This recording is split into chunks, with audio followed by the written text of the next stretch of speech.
A gente vai ver agora um pouquinho sobre como funcionam as redes da internet, certo?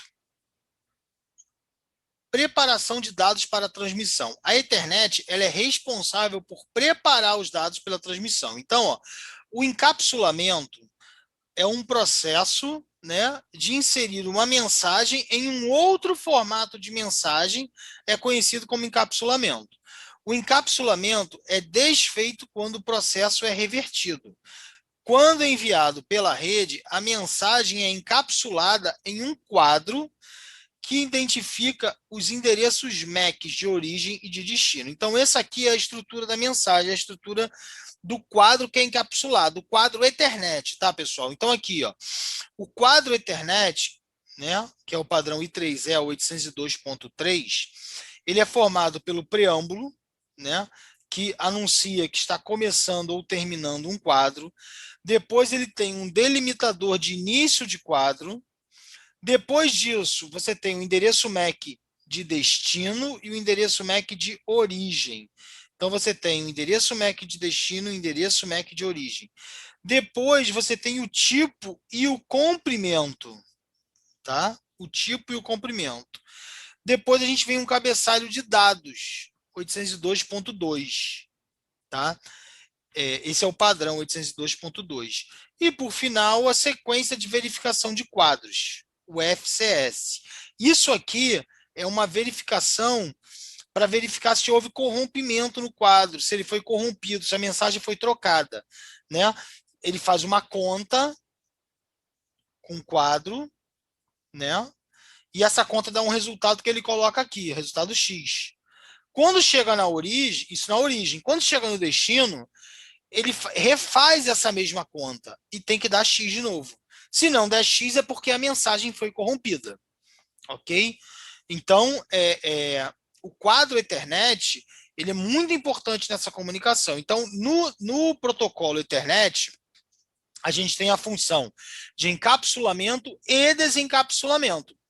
Ele recebe os dados com o pacote IP, né? Da camada superior, no caso a camada 3, que é o pacote IP, ele recebe esses dados e aí ele encapsula esses dados dentro de um quadro Ethernet, a gente chama de quadro. Quando é IP, a gente chama de pacote. Quando é Ethernet, a gente chama de quadro. Então, a gente encapsula esses dados num quadro Ethernet, tá? Nessa estrutura que eu acabei de apresentar para vocês. No caso, o pacote vai estar aqui dentro, tá? O pacote vai estar aqui dentro. Por que as redes precisam de um design hierárquico, né? Por que a gente precisa de um design bem definido, né? O endereço MAC identifica um host específico em uma rede local, mas não pode ser usado para acessar redes de host remotos. Lembra que eu falei com vocês? Ele não passa. Então eu tenho aqui, ó, eu tenho aqui meu roteador, tenho meu switch e tenho um computador aqui. Desculpem aí, eu não sou bom de desenhar mesmo não. Tem meu computador aqui, né? O endereçamento MAC desse computador só faz sentido até o roteador. Quando ele passa para a internet, não faz mais sentido nenhum, porque o endereçamento MAC não é usado para rotear. O que é usado para rotear é o IP.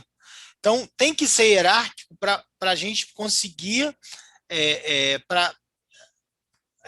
conseguir fazer essa entrega de fim a fim, mesmo sendo em outras redes, em redes remotas. Então, ó, o endereço MAC identifica um host específico em uma rede local, mas não pode ser usado para acessar a internet. É necessário um design hierárquico. As vantagens do design hierárquico.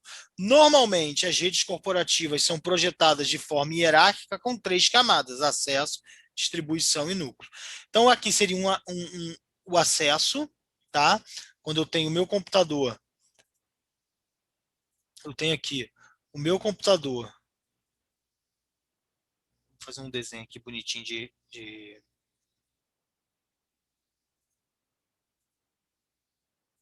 Vou até botar um. Então eu tenho aqui, ó. Eu tenho um roteador, eu tenho um switch, aí eu tenho um outro switch e aqui é ligado ao computador. Vou botar uma pessoa que aí vocês vão entender que é como se fosse um computador. Aqui eu tenho um outro switch e um computador. Eita, esse bonequinho foi bem torto, mas vamos lá. Então eu tenho aqui, eu vou dividir aqui, ó, que eu tenho a minha camada de núcleo, né? Ó, núcleo. Aí eu tenho a minha camada de acesso. O que que é a camada de acesso? A camada de acesso é isso aqui, ó. Tudo que está dando acesso para o usuário à rede. E o que ficou aqui dentro, eu vou até pintar de outra cor, vou botar aqui um amarelinho, o que ficou aqui dentro, opa, ficou vermelho ainda, falei um amarelinho. O que ficou aqui dentro é a distribuição. Então, eu tenho acesso, eu tenho distribuição e tenho núcleo, certo? Então, eu tenho minhas três camadas bem definidas. As redes hierárquicas exigem um esquema de endereçamento lógico, como um endereçamento IPv, como um protocolo, né? O Internet Protocol versão 4, IPv4 ou o IPv6, para acessar host remoto. Então, se eu tiver uma comunicação onde o A quer falar com o B, eles vão conseguir. Por quê? Porque eles estão na mesma rede, ó. Tá dentro da camada de distribuição. Agora, se eu tiver aqui um host C, né, na nuvem aqui eu tenho um host C, para eles conseguirem, eles precisam ter um endereçamento IP, precisa ser bem hierárquico para que ele consiga ser roteado até o host C. Tá? Então, a gente precisa entender que a rede funciona sempre com três camadas. A camada de acesso, onde fica o usuário, onde fica o switch que dá acesso ao usuário. A gente tem a camada de distribuição, né, que é o meio da rede ali. E a gente tem a camada de núcleo. E a gente tem dois tipos de endereço já envolvido aí. A gente vai estar falando do endereço MAC, que só faz sentido localmente, é meu endereço dentro da rede, e o meu endereço IP, que aí faz sentido globalmente. Vou fazer uma analogia para vocês. Né? O endereço IP é como se fosse o CEP da minha residência. Tá?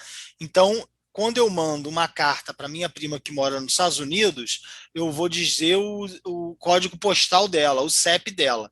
E aí o meu carteiro sabe que isso fica nos Estados Unidos, né? O correio americano sabe que isso fica na Califórnia, e o Correio da Califórnia sabe que a rua dela, que o CEP é de São José e que é aquela rua que ela tem, que ela mora em São José. Então, isso é como se fosse o meu endereçamento IP. Agora, cheguei dentro da rua dela. Aí eu preciso do endereçamento MAC. Qual é o endereçamento MAC? É o número ali do prédio dela, da casa dela, da rua dela, dentro da rua dela, o número do prédio dela. Então, essa é uma analogia, né, que para vocês entenderem. O endereçamento IP é como se fosse o meu CEP. E o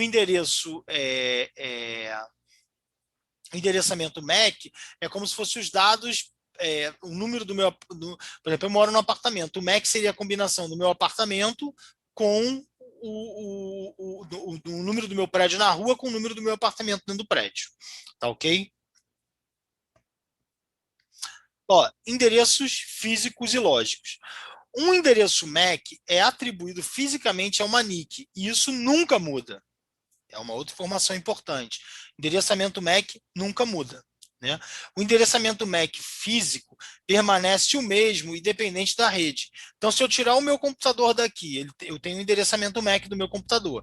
Se eu tirar ele aqui dessa rede da minha casa, levar meu notebook para o escritório onde eu trabalho, que fica em outro bairro, em outro lugar, outra rede, vai continuar o mesmo endereçamento MAC. O meu endereço MAC não muda. Agora, o endereçamento IP, né, ele é um endereço que ele é atribuído logicamente. Então, ele não é físico, é uma NIC. E ele pode mudar. Ele muda. Cada rede que você vai, ele muda. Minha rede aqui em casa, por exemplo, eu uso a faixa IP 192.168.10.0/24. No meu trabalho, uso um endereçamento lógico com 10, 10, 10, 10, 10.10.10, não, 10.10.0, ponto 0 barra 24. Então, eu tenho um endereçamento IP que é 192 e a minha empresa tem um endereçamento IP que é o 10. Então, né, que é uma rede que começa com 10. Então, são redes completamente diferentes. Minha máquina pega um IP aqui e pega um IP lá na minha empresa. Ok? Então, eu posso ter endereçamentos IPs diferentes porque ele é atribuído na hora que eu me conecto à rede. Tá? Então, o endereçamento IP lógico tem duas partes. Uma parte é uma parte de rede. Né? Então, a porção de rede é a parte do esquema de um endereçamento IP que identifica a porção de rede do endereço e a mesma para todos os hosts conectados à rede local. Então, como eu falei, aqui em casa eu tenho a rede 192, ó, 192.168.10.0. Então, barra 24. Quando eu falo barra 24, eu estou dizendo que esses primeiros três números aqui, tá, são usados para definir a minha rede. Essa é a minha porção de rede. Tá? No barra 24. Vocês vão aprender isso com calma depois. Mas no barra 24, eu digo que os três primeiros números representam o meu endereço de rede. Então, todos os computadores da minha casa começam com 192.168.10. O meu computador é 192.168.10.10, a impressora é 192.168.10. 30, o meu notebook, o meu celular é 192.168.10.55, dentro do intervalo, como é uma barra 24, dentro do intervalo de 1 a 254, de 1 a 254, eu posso ter qualquer host na minha casa se conectando nesse 192.168.10 de 1 a 254. Alexandre, então quer dizer que você pode ter na sua rede 254 hosts? Isso, é isso mesmo que quer dizer. Eu posso ter 254 hosts na minha rede. Se o meu roteador vai suportar 254 hosts, é outra história. Por quê? Porque meu roteador é um roteador caseiro, pequeno, de pequeno porte. Então, ele não vai suportar administrar 250 máquinas ligadas nele. Mas, pela lógica do IP, da rede IP, eu posso. Tá? E aqui, o endereço de host é a parte inteira de um endereço IP que identifica exclusivamente aquele host. Então, como eu falei, o meu computador é 192.168.10.10. Então, esse último 10 identifica o meu computador. A impressora é 192.168.10.30. Então, o meu host é o 10, o meu notebook é o 10, a minha impressora é a 30. Ok? E é através do endereçamento IP e da máscara de rede, que a gente vai entender mais para frente, que a gente consegue descobrir isso. Então, os endereços IPs lógicos e MAC físicos são necessários para que um computador se comunique em uma rede hierárquica. Agora a gente vai entender um pouquinho como as redes são criadas. Então, primeira coisa que a gente tem que pensar no bom design de rede é pensar nas camadas. Então, é pegar e ver quantos computadores eu tenho, quantos servidores eu tenho, e fazer um desenho, uma topologia do que a gente vai fazer. Então, aqui, camada de acesso. Tá vendo? Camada de acesso. São todos os meus roteadores, são todos os meus switches que dão acesso aos dispositivos finais, sejam eles telefone IP, sejam eles computadores, notebooks, então tudo isso é camada de acesso. Aí eu tenho a camada de distribuição, que podem ser switches de layer 3, podem ser roteadores, no caso aqui eles botaram roteadores como sendo a camada de distribuição. E aí eu tenho o núcleo da rede, onde eu tenho dispositivos de alta latência, alta disponibilidade, que normalmente me ligam à internet, né, Muitas vezes, pessoal, eu posso ter a camada de distribuição e a camada de núcleo, a camada central, né? Aqui a gente chama de camada de núcleo, tá? Aqui tá na figura tá central, mas é núcleo. A camada de distribuição e a camada de núcleo somadas aqui, distribuídas de uma maneira juntas. Quando a rede não é tão grande, a gente pode unir as duas camadas e trabalhar com as duas unidas. Então, eu tenho uma camada só de núcleo e uma camada de acesso. Tá? Então, aqui, ó, a camada de acesso ó, fornece conexões com hosts em uma rede Ethernet. A camada de distribuição interconecta as redes locais menores. E a camada de núcleo fornece uma conexão de alta velocidade entre dispositivos da camada de distribuição. Beleza? Como começar um bom design, né? Então, ó, dispositivos da camada de acesso. Apresenta a primeira linha de dispositivo de rede que conectam hosts à rede Ethernet com fio, conectado geralmente a um switch de camada 2. Então, são os primeiros switches ali, os switches que servem para conexão direta, as primeiras conexões ali, a conexão do meu host diretamente nele. Hubs Ethernet, né? Dispositivos antigos da camada de acesso que transmitem quadros para todas as portas. O hub funciona como um Benjamin, né? Eu ligo aquele Tzinho da tomada, né? Eu ligo ele na tomada e ele distribui energia elétrica por todas as portas. Uma vez que eu tenho energia elétrica entrando, ela sai igual por todas as portas. O hub é a mesma coisa. Uma vez que eu boto um pacote, ele pega esse pacote e replica esse pacote por todas as portas. Então, ó, o hub criou domínios de colisão excessivos. O que é uma colisão? Colisão é quando eu tenho comunicação, a minha máquina quer transmitir um dado. Aí o outro notebook também quer transmitir um dado e nós estamos ligados num hub. Se o hub pega aquilo e distribui igual para todo mundo e nós transmitimos ao mesmo tempo, houve uma colisão. O meu quadro colidiu com o quadro do outro notebook. E aí ninguém conseguiu falar com ninguém. Houve um choque ali e corrompeu-se os dados. Tá? Então, os hubs foram substituídos por switches. Por quê? Porque o switch faz essa comunicação de uma maneira mais controlada. Não existe domínio, não existe colisão com o switch. Cada porta do switch é um domínio de colisão. Por quê? Porque o switch entrega, enquanto o hub pega aquilo e transmite para todas as portas, então eu tenho lá 3 computadores ligados num switch. Né? 1, 2, 3. 2, 3. Se o computador A mandar uma mensagem, ó, computador B e computador C, o computador A mandou uma mensagem que seria destinada ao B, o hub vai pegar essa mensagem e vai mandar para o C e para o B simultaneamente. O C vai pegar aquela mensagem e vai descartar. O B vai pegar a mensagem, vai ver que é para ele e vai responder. Quando o B responder, de novo, o hub vai pegar aquela mensagem, vai transmitir para o C e vai transmitir para o A. De novo, o C vai recusar e o A vai receber a mensagem, a resposta dele. Então, o hub gera muito tráfego desnecessário e, ao mesmo tempo, o C pode estar querendo aqui se comunicar com o D na mesma hora e aí nem o A falar com o B, nem o C falar com o D. Há uma colisão nesse momento. O switch já é um pouco diferente. Eu tenho lá as portas do switch, né? Eu tenho as portas do switch.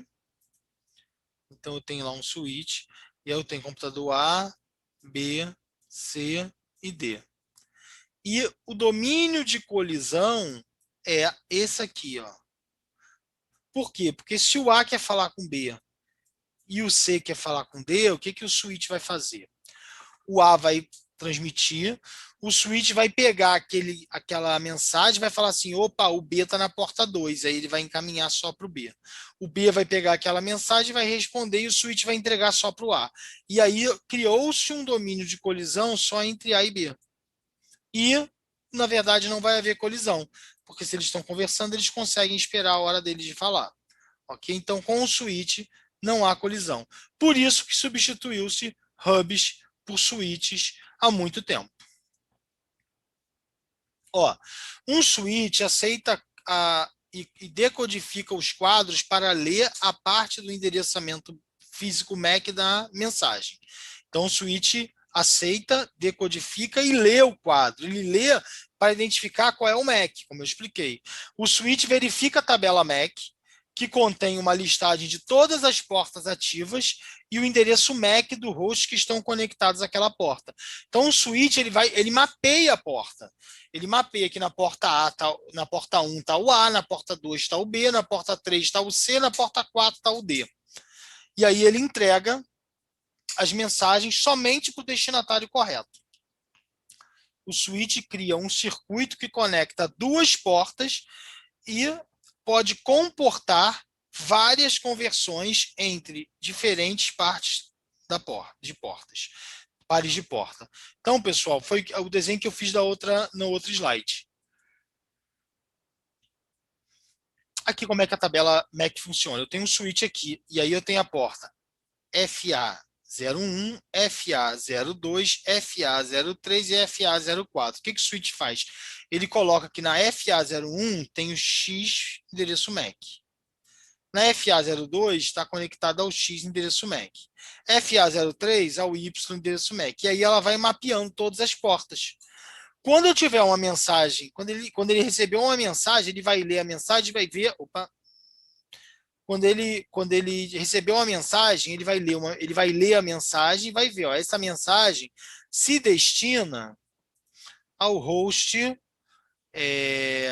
que está ligado à porta FA07. E aí ele vai enviar para a porta FA07 a conexão. Tá? Então, pessoal, é assim que funciona a tabela MAC. Ó, afinal, o que são transmissões? Né? A gente falou bastante de transmissão. Ele vai transmitir, ele vai transmitir, ele vai transmitir a mensagem. Uma mensagem de transmissão é enviada simultaneamente para um host, por um host para todos os outros hosts. Tá? Na verdade, broadcast, né? A gente chama, ele aqui está traduzido como transmissão, mas são broadcast. Então, o broadcast é uma mensagem que é enviada para todos os outros hosts. Ele tem como endereçamento MAC FF, FF, FF, FF, FF, FF.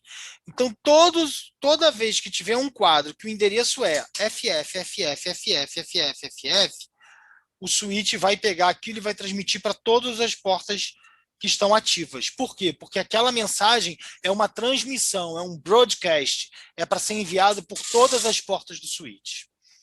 E aí a gente tem dois domínios de transmissão. Uma rede local, uma rede com um ou mais switches Ethernet, também são conhecidos como domínio de transmissão, ou domínio de broadcast. Quando a mensagem de broadcast é enviada, todos os switches encaminham a mensagem para cada host conectado na mesma rede local.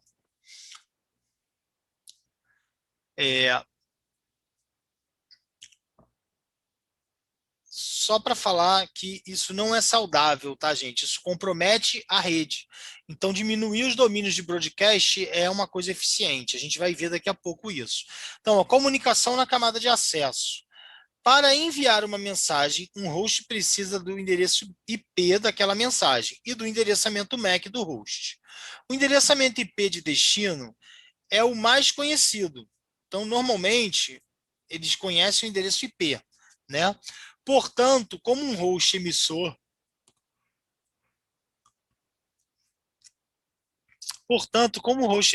determina o endereço MAC de destino.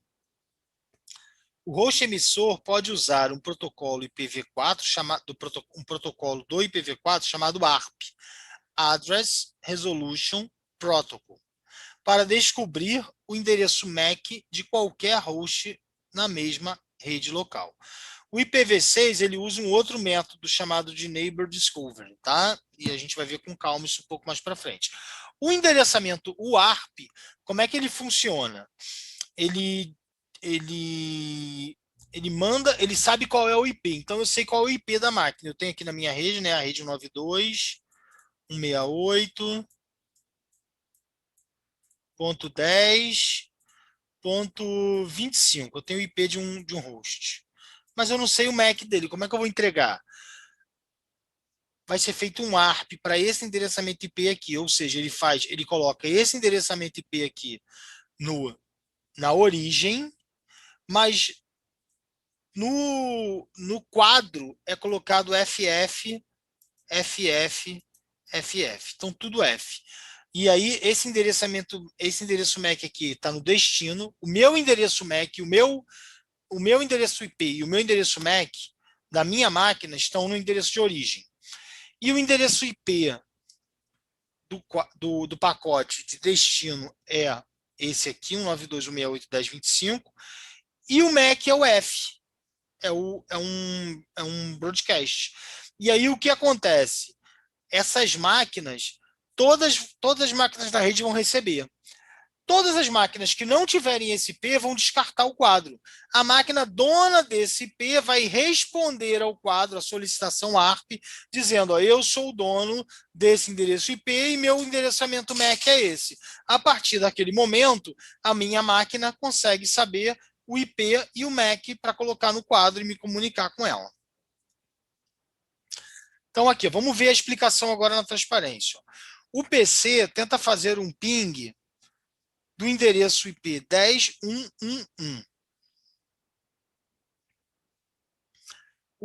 O PC exige o endereço IP e o endereçamento MAC do destino, ok? Enviar dados a um dispositivo. O endereço MAC está no meu cache, ARP. Ou seja, eu tenho uma tabela ARP. Esse endereço MAC está na minha tabela ARP? Se sim, ele envia o pacote direto, o ping direto. Se não, ele envia uma solicitação ARP para 10.1.1.1. Como eu falei, a solicitação ARP vai ser respondida somente para o host com esse endereço IP. Ó, o MAC de destino é FF. Ao receber a resposta ARP do endereço 10.1.1.1 com o endereçamento MAC. Então, ele volta para cá e envia o ping. Então, é feito um processo onde ele descobre qual endereçamento MAC está atrelado a um endereço IP.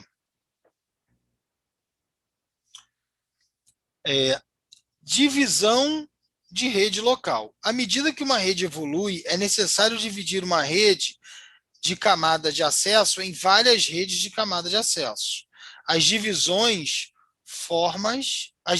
formas de divisão de redes são definidas por critérios diferentes. Por quê que a gente tem que dividir? Porque uma hora a rede fica tão grande que quando tem broadcast, ele se espalha muito pela rede. E aí eu preciso diminuir esse domínio de broadcast para dificultar ou não afetar o desempenho da minha rede. Né? Agora precisamos de roteamento. Por quê? Porque se uma rede ela está grande o suficiente para eu dividir ela em 2 ou 3 redes de acesso diferentes, eu preciso de um roteador para poder fazer esse controle e fazer com que um host da rede A consiga chegar à rede B. Por quê? Porque, como nós vimos, o endereçamento MAC só faz sentido localmente, só na sua própria rede. Tá? Outra propósito da divisão da rede é porque simplesmente ela está ficando grande mesmo, por uma questão de segurança. Eu tenho a rede do financeiro que tem acessos críticos e, por segurança, eu quero implementar uma política de segurança mais rigorosa. Eu posso querer dividir a minha rede por causa disso. Por uma questão de desempenho, né? Se as máquinas conversam muito entre si num determinado setor, eu posso criar uma rede só daquele setor, só daquelas máquinas. E por aí vai. São diversas as definições para eu dividir uma rede. Ó, os roteadores e o roteamento são necessários para acessar hosts remotos. Então, para acessar computadores em outras redes. Vou dar um exemplo. Eu posso criar uma rede só para os meus servidores. Porém, todas as redes, todos os hosts, para acessar meus servidores, vão precisar passar por um roteador. O roteamento é o processo de identificação do melhor caminho até o destino.